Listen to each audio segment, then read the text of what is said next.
The science seemed to be the enemy of religious belief. That time is no more.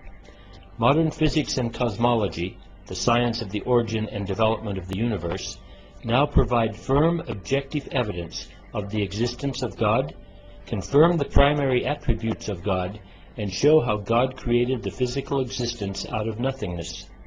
This knowledge comes from a critical analysis of the Big Bang theory, Einstein's special theory of relativity, and work being done in quantum physics.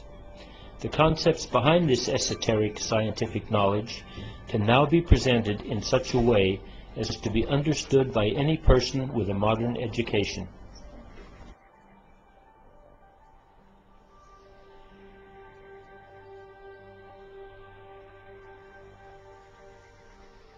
We now know, according to the most widely accepted theories of cosmology, that the physical universe we see today was created out of nothingness, meaning no time, no space, and no matter. We also know that the beginning of the creation of the universe took place by light coming into existence at a singularity, a point with no dimension. We know that the matter of the physical universe was brought into being by photons, little packages of light energy which, when colliding with each other, formed the virtually infinite number of protons, neutrons, and electrons, which in various combinations make up everything in our physical world.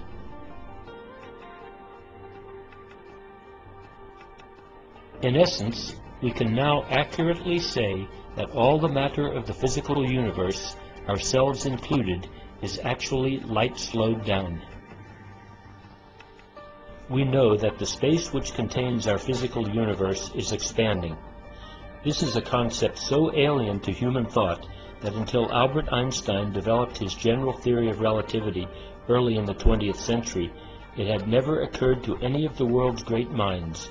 But it was stated in the Quran over 1400 years ago when Allah told us, "I am expanding the universe with my power."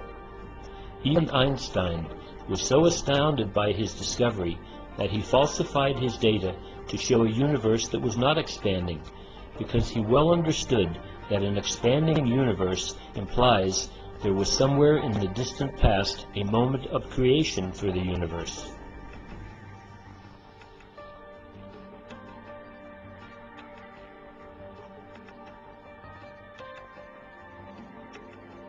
Einstein's special theory of relativity, which he actually called his absolutism theorem because he realized he had found the one thing in a relative universe that was absolute, is about the special qualities of light.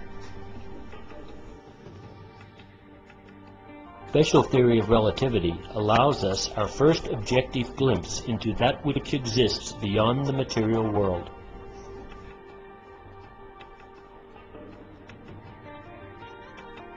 We could have found anything once we got our first glimpse beyond the material world, but what we did find is indeed remarkable.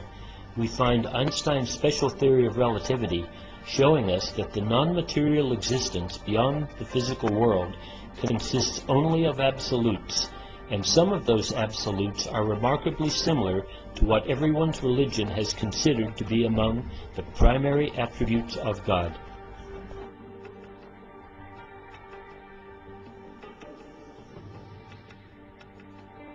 Example 1. As the speed of light, which is 300,000 kilometers per second, is approached, then time slows, and at the speed of light time does not pass. This means for a photon of light which travels at exactly the speed of light, time does not pass. Therefore, the photon is outside of time and eternal.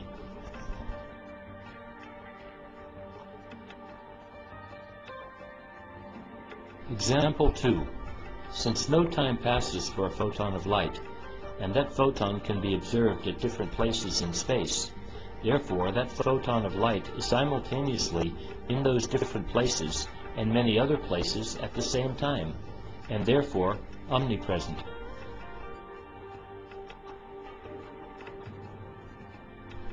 Example 3. Since every bit of matter in the physical universe is created by the energy of light, and that light energy constantly sustains and directs the activity of every bit of matter in the physical existence, then there is no power other than the power of light. Light energy is all the power that exists, and therefore omnipotent.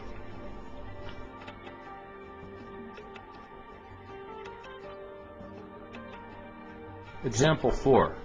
Since all knowledge that exists, that ever existed, or will exist, is stored by light energy and transmitted through light energy, then there is no knowledge beyond that intrinsic to light, and therefore omniscient.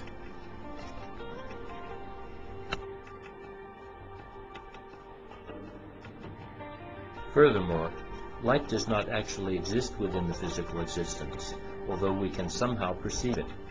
As you approach the speed of light, one of the three dimensions, length, height, or width, the dimension in line with the direction of motion, becomes progressively less, and at the speed of light, that dimension becomes zero. To determine volume, we multiply height times width times length. But if any of those three dimensions is zero, then the volume is zero, and that thing therefore does not exist in the material universe. Light occupies no volume of space, and therefore has no existence in the physical universe.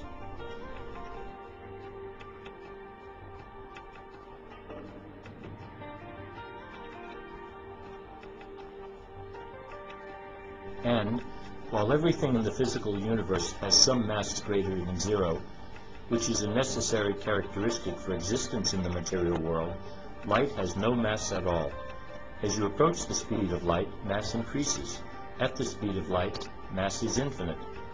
Regardless of how tiny the amount of mass you begin with, that mass rises to infinity at the speed of light. Since photons travel at the speed of light and do not reach infinite mass, it means that they had zero mass to begin with, and light therefore does not actually exist in the material world.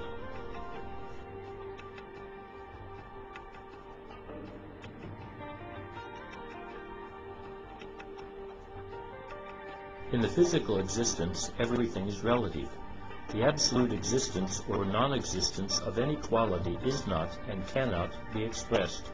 Everything exists between those two extremes of the continuum from absolute expression to absolute non-expression. We find, though, that beyond the material existence, all qualities exist either in an infinite state or have no existence at all.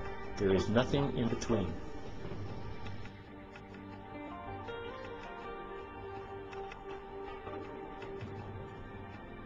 The great significance of the above findings is that they destroy any possible notion of the physical universe existing as a fixed number of material particles, which are moved about by a fixed set of physical laws. It is exactly this incorrect understanding of the physical existence which forms the basis of the scientific philosophy of materialism. It is the philosophy of materialism, particularly secular materialism, which has allowed the belief in God to be so powerfully challenged by unbelievers in these past few hundred years, more or less from the time of Sir Isaac Newton.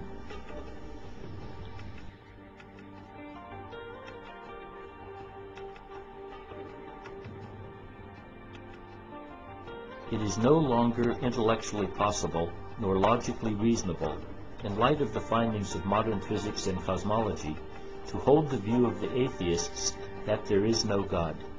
The only logically reasonable and intellectually honest conclusion that can be drawn from the findings of modern science is that God does exist, that the attributes of God are absolute, and that God did create the physical universe, including human life.